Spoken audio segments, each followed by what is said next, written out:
Hello புகேஸ். இன்னைக்கு இந்த வீடியோவில் நம்ம பார்க்க போகிற ஒரு சூப்பரான புத்தகம். இன்னைக்கு புத்தகத்தோட ரிவ்யூ கிடையாது. புத்தகத்திலேருந்து சில சுவாரஸ்யமான சம்பவங்களை நான் உங்க கூட ஷேர் பண்ண போகிறேன். அப்படி என்ன புத்தகம் அப்படின்னா, எஸ் ராமகிருஷ்ணன் எழுதின முட்டாள்களின் 3 தலைகள். ரொம்ப நேரத்தில் நம்ம ரொம்பவே இன்ட்ரெஸ்டாக சில புத்தகங்கள் வாசிச்சு முடிச்சே ஆகணும், இந்த டைம் லைனுக்குள்ளே நம்ம முடிச்சே ஆகணும் அப்படின்னு சொல்லிட்டு ரொம்ப சீரியஸாக படிச்சுட்டு இருக்கோம். என்னதான் அவ்வளோ சீரியஸாக படித்தாலும் சில நேரத்தில் நமக்கு பிரேக் வேணும்.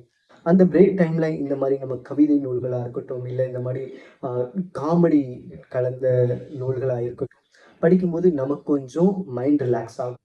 ஸோ புத்தகங்கள் படிக்கிறது ஒரு பெரிய நல்ல விஷயம் தான். அந்த டைம்ல இந்த மாதிரி பிரேக் எடுக்கக்கூடிய டைம்ல நம்ம இந்த மாதிரி புத்தகங்கள் வாசிக்கும் போது இன்னும் கொஞ்சமே நமக்கு பூஸ்டப்பா இருக்கும். ஸோ அப்படிப்பட்ட புத்தகம் தான் இந்த முட்டாள்களின் 3 தலைகள். இதுல பாத்தீங்கன்னா, ஒரு கிராமத்துல இருக்கக்கூடிய ஒரு முட்டாள் கூட்டம்.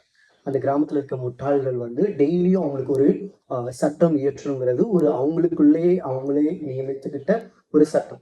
டெய்லி ஒரு சட்டம் இயற்றணும் அப்படிங்கிறதுக்காக இந்த புத்தகம் நான் ஒரு 60 ரூபாய்க்கு நான் தேசாந்திரி பப்ளிகேஷன் வெப்சைட்ல வாங்கினேன். இது ப்ரொமோஷன் கிடையாது. அங்க அவரோட சைன் போட்டு எனக்கு இந்த புத்தகம் கிடைச்சிச்சு. அவரோட சைன் இருக்கு. இந்த முட்டாள்களின் 3 தலைகள். இதுல இருந்து நான் ஒரு கதையை மட்டும் நான் உங்க கூட ஷேர் பண்றேன். ஏன்னா இதுல மொத்தம் 10 கதைகள் இருக்கு.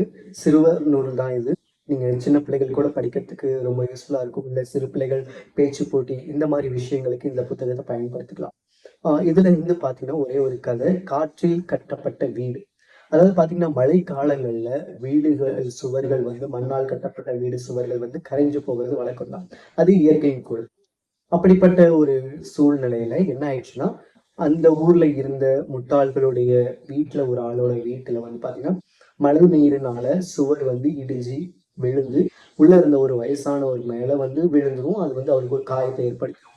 இப்போ முட்டாள்களுடைய சபை கூடுது. இது இந்த பிரச்சனை எதனால வந்துச்சு அப்படின்னு சொல்லி யோசிக்கும் போது அவன் சொல்றான், ஒருத்தர் இது இந்த மழையினாலதான் பிரச்சனை வந்துச்சு, அதனால நம்ம அந்த மழையை தண்டிக்கணும்னு சொல்லிட்டு ஒரு முட்டாள் குற்றம் சாட்டு.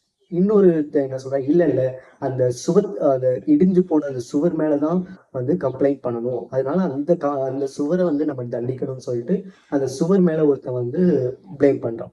இன்னொருத்தன் இல்ல இல்ல, அந்த வயசானவர் மேலதான் தப்பு, அவரு எதுக்கு இவ்வளவு கனமான இப்படி மண் மண் சுவத்துல வீடு கட்டினாரு, அதனால அவரை தான் தண்டிக்கணும்னு சொல்லிட்டு இப்படி 3 பேர் 3 விதமா சொல்றாங்க. இப்ப இதுல இடையில இன்னொருத்தன், ஏன் இப்படி நம்ம போட்டு ஒருத்தருக்கு ஒருத்தர் இது பண்ணிக்கணும், சோ அதனால நம்ம என்ன பண்ணலாம், சுவரே இல்லாம வீடு கட்டலாமே அப்படின்னு சொல்லி ஒரு ஆலோசனை கொடுக்கும். இந்த ஆலோசனை அங்க இருக்க எல்லா முட்டாள்களுக்கும் ஓகேவா தோணும். அது எப்படி சுவர் இல்லாத ஒரு வீடு கட்ட முடியும்னு சொல்லி அடுத்த கான்வர்சேஷன் ஸ்டார்ட் ஆகும்.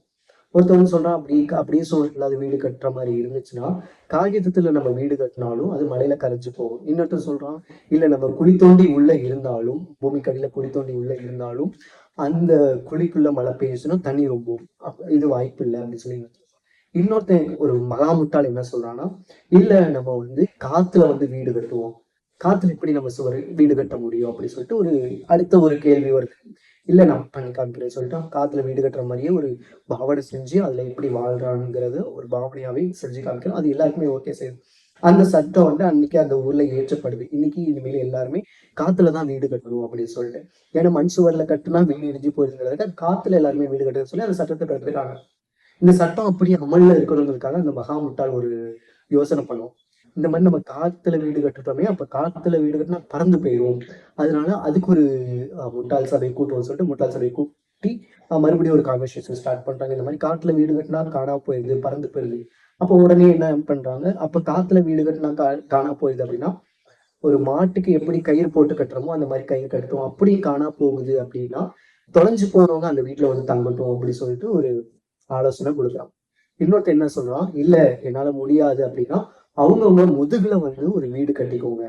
ஒரு நத்தை எப்படி முதுகுல வீடு கட்டி வாழுதோ அது மாதிரி நீங்களும் அந்த முதுகுல வீடு கட்டி வாழ்ந்துக்கோங்க அப்படின்னு சொல்லிட்டு ஒரு ஒரு நல்ல ஒரு திட்டத்தை கொண்டு வராங்க.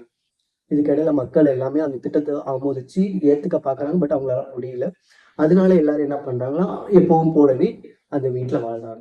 இந்த மாதிரி சில யோசிக்கவே முடியாத, கற்பனை கூட பண்ணி பார்க்க முடியாத காமெடிஸ் இந்த இந்த புக்ல இருக்குங்க.